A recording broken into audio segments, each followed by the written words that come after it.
Donc nous pouvons commencer comme d'habitude avec quelques minutes de méditation sur le souffle. Donc gardez votre attention posée sur le corps, les sensations du corps et les sensations de la respiration, l'air qui rentre et qui sort. Par exemple, l'air qui rentre et qui sort au niveau des narines, ou alors la sensation au niveau de l'abdomen qui monte et qui descend avec la respiration.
Et devant le champ de mérite, nous prenons refuge et générons la motivation de bodhicitta. Jusqu'à l'éveil, je prends refuge en le Bouddha, le Dharma et la communauté suprême, la Sangha. Jusqu'à l'éveil, je prends refuge en le Bouddha, le Dharma et la communauté suprême, la Sangha. Jusqu'à l'éveil, je prends refuge en le Bouddha, le Dharma et la communauté suprême, la Sangha. Grâce aux deux accumulations, rassemblées par mes pratiques de la générosité et des autres perfections, puissais-je devenir un Bouddha afin d'être bénéfique à tous les êtres. Grâce aux deux accumulations rassemblées par mes pratiques de la générosité et aussi par cette méditation, puissais-je devenir un Bouddha afin d'être bénéfique à tous les êtres. Grâce aux deux accumulations rassemblées par mes pratiques de la générosité et de cette méditation, puissais-je devenir un Bouddha afin d'être bénéfique à tous les êtres.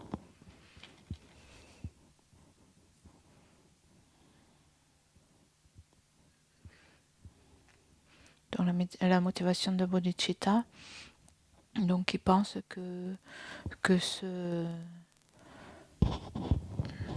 qui pense en fait que la nature de ce cycle des existences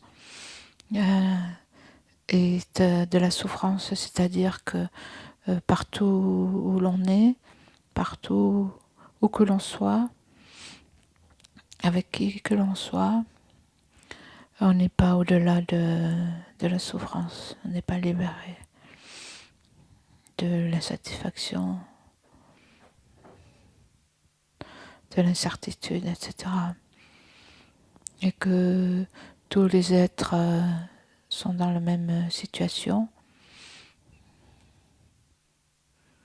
Et donc pour les libérer de la souffrance et pour les conduire au bonheur stable de l'éveil, je dois moi-même devenir un Bouddha.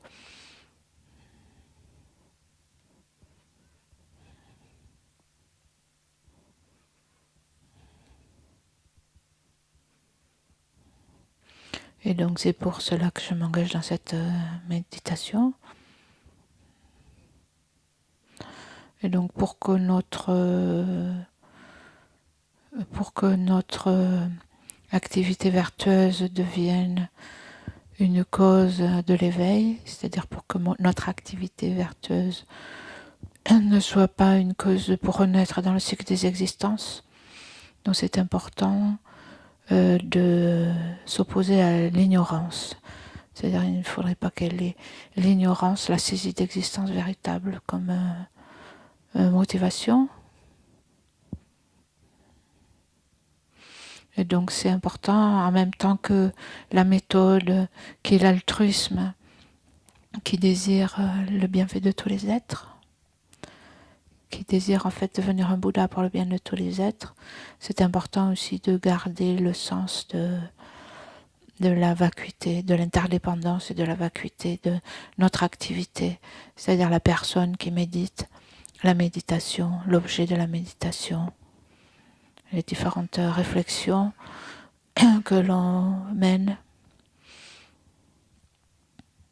l'activité de l'esprit qui médite. Donc tout ça est interdépendant et n'existe pas en soi. Donc le jeu, l'action, l'objet.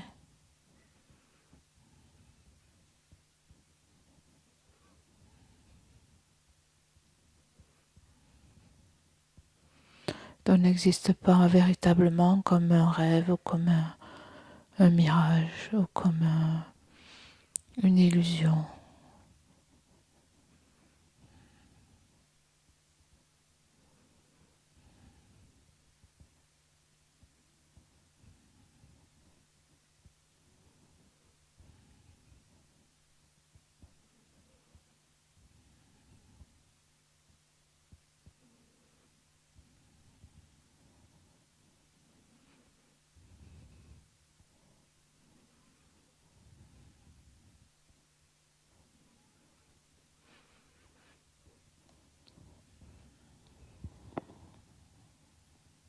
Et donc avec cet esprit, nous offrons la prière à cette branche au champ de mérite en face de nous.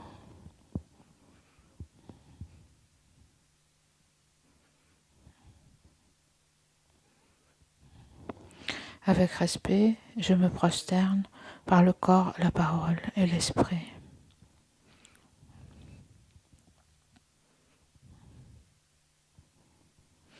Je présente des myriades de toutes sortes d'offrandes réelles et imaginées.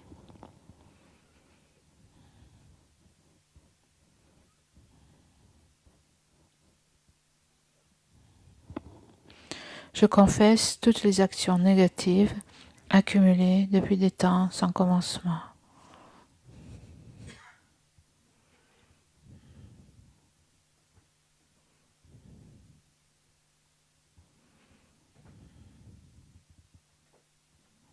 Et je me réjouis des mérites de tous les êtres saints et ordinaires.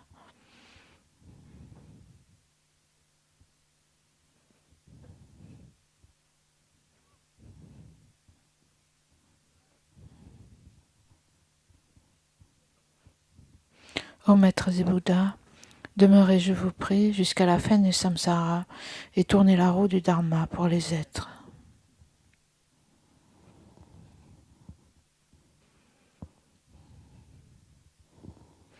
Mes propres mérites et ceux de tous les autres, je les dédie à l'éveil suprême.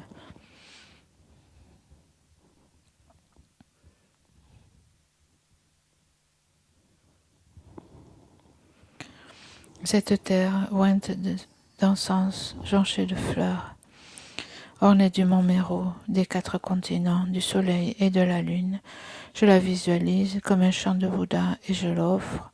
Puissent tous les êtres jouir de cette terre pure. Je prends refuge et me prosterne devant le Maître et les 3 joyaux précieux. Veuillez, je vous prie, bénir mon esprit. Je vous fais la requête de pacifier immédiatement toutes les conceptions erronées de la dévotion incorrecte envers le Maître jusqu'à la vue dualiste dans mon esprit et dans celui de tous les êtres, mes mères. Je vous fais la requête de susciter dans mon esprit et celui de tous les êtres, mes mères, toutes les réalisations correctes de la dévotion au Maître jusqu'à l'éveil. Je vous fais la requête de pacifier tous les obstacles intérieurs et extérieurs qui entravent le développement de l'intégralité de la voie graduée vers l'éveil dans mon esprit et dans celui de tous les êtres, mes mères. Idam Guru Rana Mandalakam Niyatayami. Précieux et glorieux Maître Racine, veuillez demeurer sur le lotus et le disque de lune au-dessus de ma tête. Dans votre grande bonté, veuillez me guider et m'accorder les réalisations de votre corps, de votre parole et de votre esprit.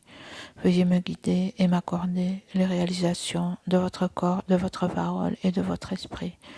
Vous êtes l'œil qui contemple l'immensité des enseignements, la porte d'accès suprême à la libération pour les êtres fortunés.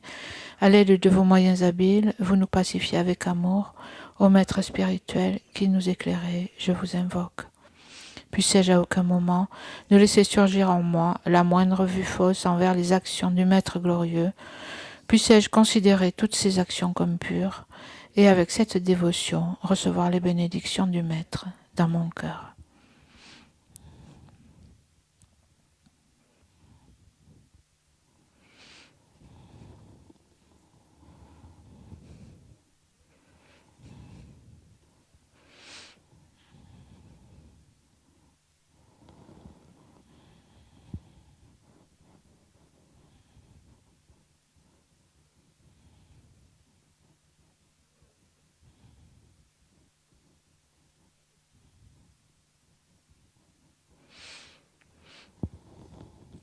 Donc nous parlons de la vacuité de l'interdépendance.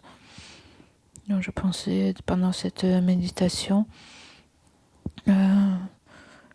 réfléchir de nouveau à l'interdépendance.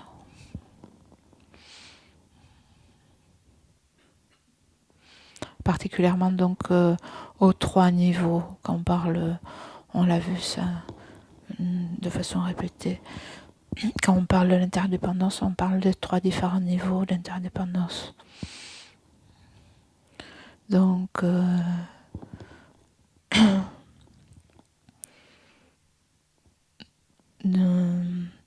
donc plus ou moins grossier, plus ou moins subtil. Donc on parle de l'interdépendance qui en fait réfute la dépendance, oui, l'interdépendance qui réfute l'indépendance de cause et conditions. Les choses dépendent de cause et de conditions, dépendent de leur partie et dépendent de la désignation.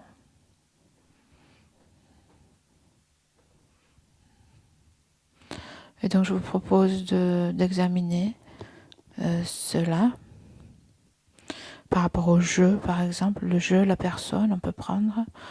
Je n'ai pas d'existence intrinsèque. Le jeu, la personne, moi-même, n'existe pas véritablement de façon intrinsèque en soi, de façon indépendante, parce que j'existe dans l'interdépendance.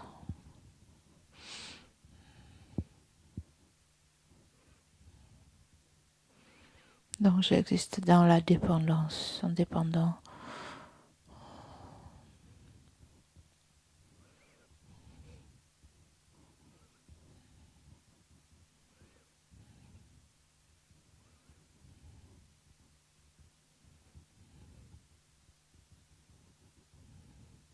Ce qui est en fait le raisonnement. C'est ça le raisonnement en fait qu'on appelle le roi des raisonnements, le raisonnement de l'interdépendance.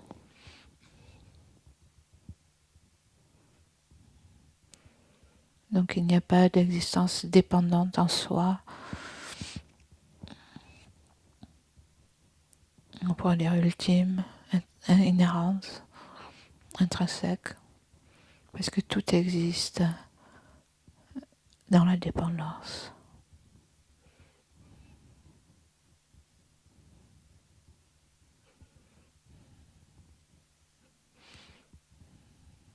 Donc au premier niveau, au niveau le plus grossier, on parle de la conception, un jeu. Peut-être qu'on a l'idée, vous pouvez voir dans la méditation, est-ce que vous avez l'idée de jeu d'une personne, de vous-même, qui existe de façon permanente, unitaire et indépendante, indépendamment de causes et de conditions? Est-ce que vous pouvez vous interroger, est-ce que vous avez ce concept, cette idée-là?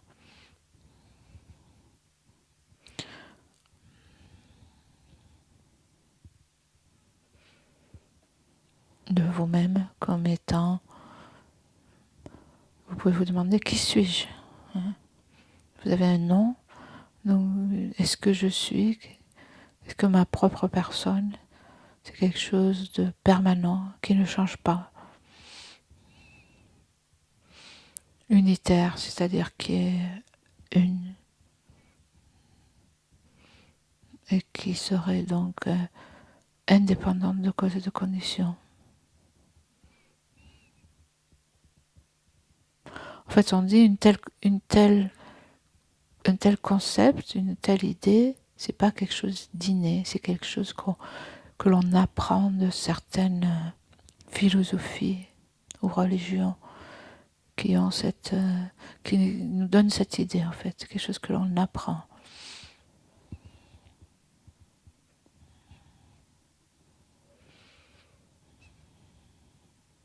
Donc on peut se demander si on a cette vue-là,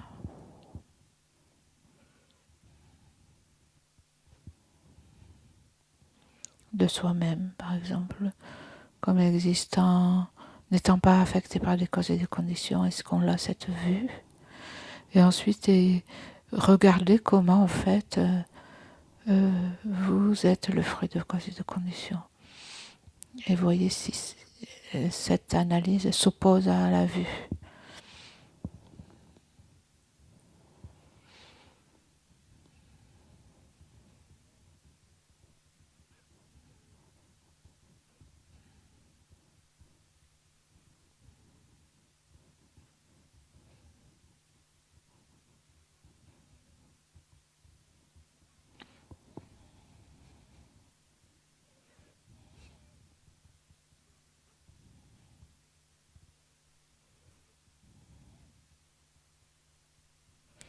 peut par exemple avoir l'idée de quelque chose de permanent depuis ma naissance. Je suis moi, quelque chose de permanent depuis que je suis née et même avant, dans une vie passée, dans une vie future. On peut avoir une idée de quelque chose de permanent et indépendant de causes et de conditions.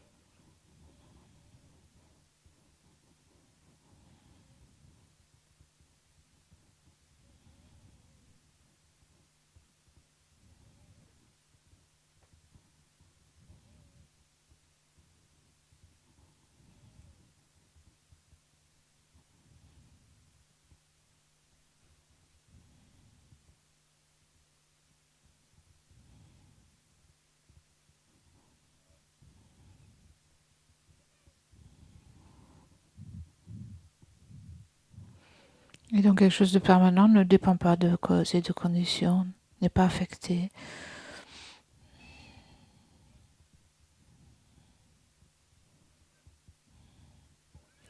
par l'environnement, par les autres. Est-ce qu'une telle chose existe? Est-ce qu'une telle personne existe?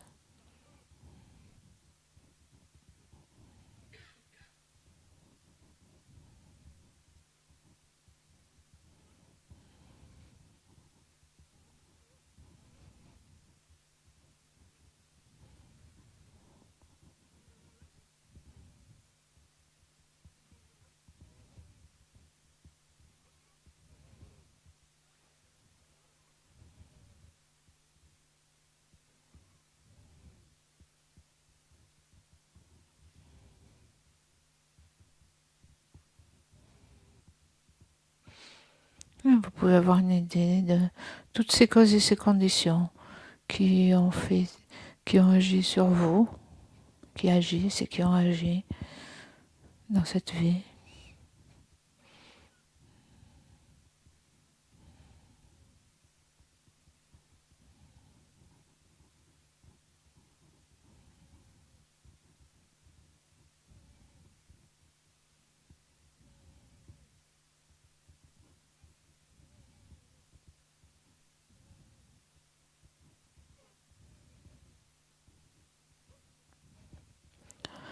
Vous pouvez essayer de l'analyser comme en fait vous êtes conditionné par tout ce qui vous entoure, dans votre famille, votre éducation, la société qui nous entoure, tout ce que l'on a appris.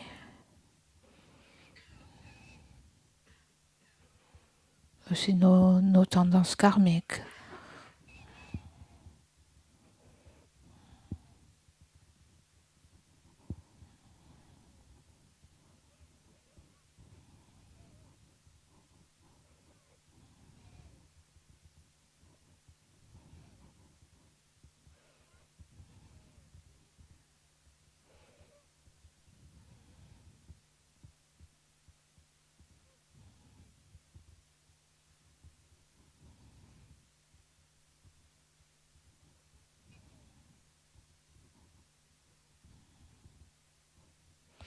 Essayez de voir au fil de votre vie comment vous êtes conditionné, comment vous avez grandi, vous êtes développé par rapport à tout ça, toutes ces causes, ces conditions, tout ce qui vous entourait.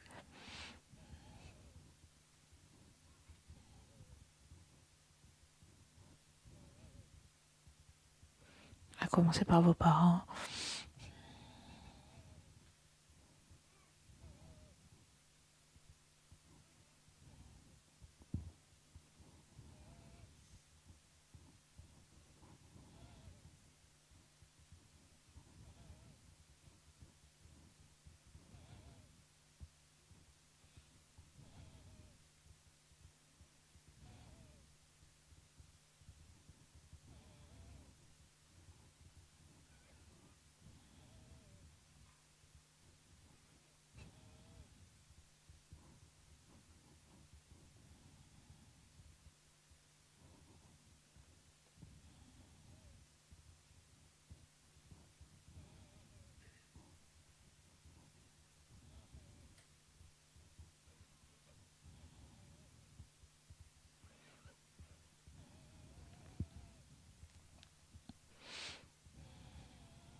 Donc, vos parents, vos amis, votre éducation, les circonstances de votre vie.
En fonction de ça, vous pouvez comprendre qu'il n'y a pas de personne permanente, qui ne changerait pas, unitaire et indépendante de causes et de conditions.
Donc le deuxième niveau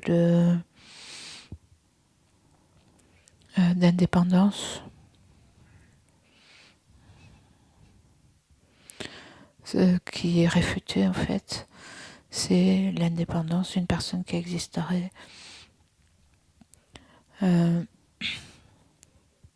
indépendamment de ses parties, c'est-à-dire des agrégats du corps et de l'esprit, comme étant autre chose que le corps et l'esprit.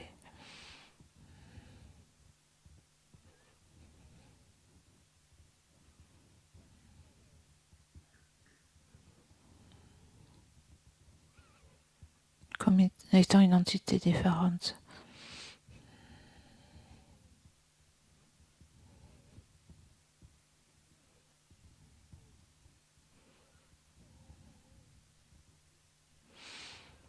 Comme étant ce qui contrôle le corps et l'esprit.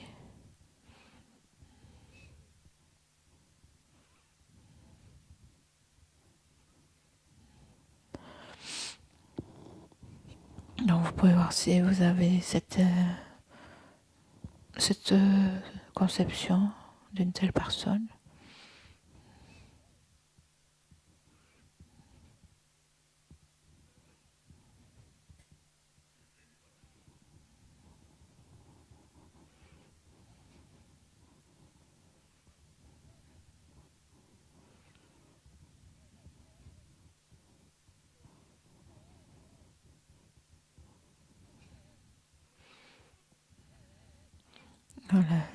La personne étant le contrôleur, le chef du corps, de l'esprit.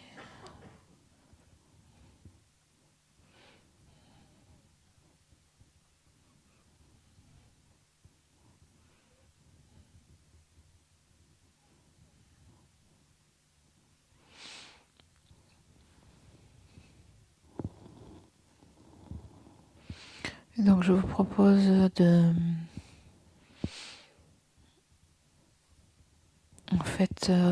garder ce point pour l'instant et de continuer la méditation demain. On aura plus le temps d'examiner à loisir. Ce point est celui qui reste de la méditation. Mais entre-temps, vous pouvez y réfléchir. Essayez de voir comment vous concevez votre propre personne. Si vous avez cette idée, ce concept d'un jeu qui est indépendant de ces agrégats, indépendant du corps et de l'esprit.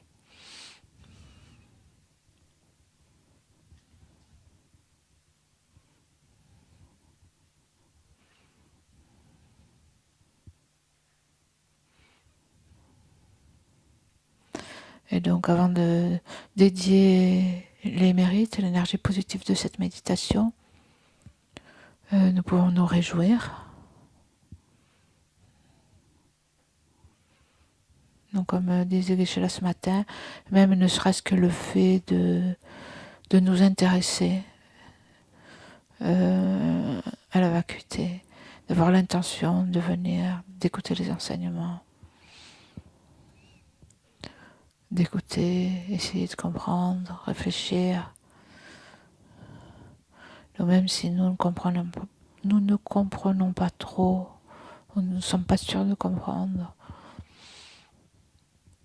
rien que le fait d'être là et d'avoir de l'intérêt, c'est quelque chose d'extrêmement positif.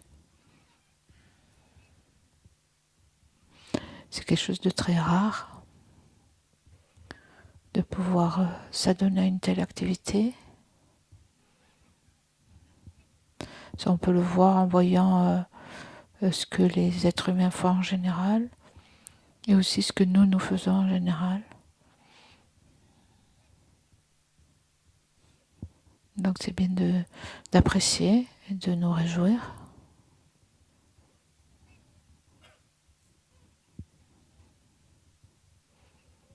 D'avoir réuni toutes ces conditions.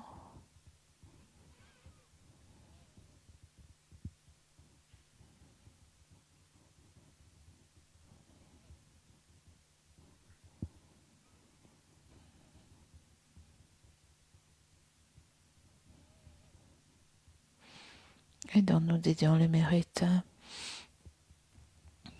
cette énergie positive pour que nous puissions, nous et tous les êtres puissions développer l'esprit d'éveil et la vue qui réalise la vacuité.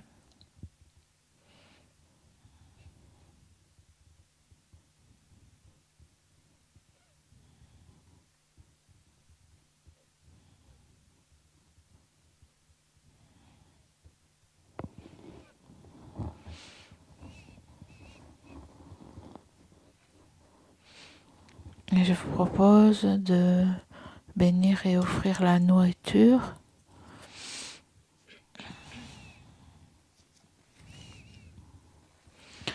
Je pense à la page 207.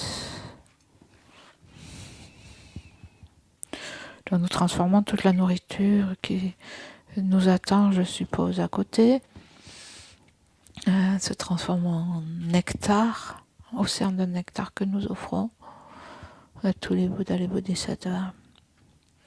Om Ahong, Om Ahong, Om Ahong. Alama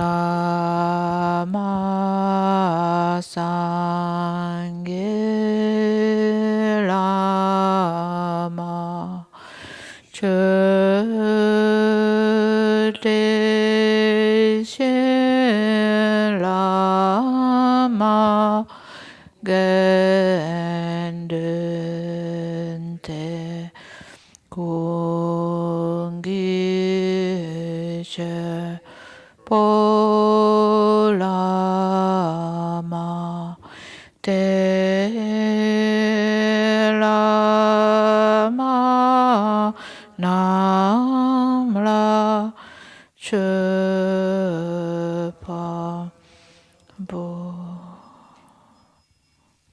puissions-nous, ainsi que notre entourage, dans toutes les vies à venir, ne jamais être séparés des trois joyaux, faire continuellement des offrandes aux trois joyaux et recevoir l'inspiration des trois joyaux.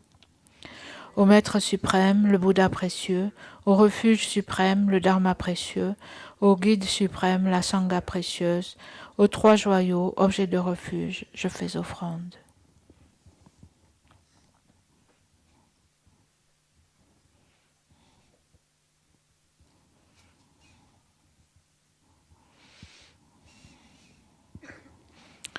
Bon appétit.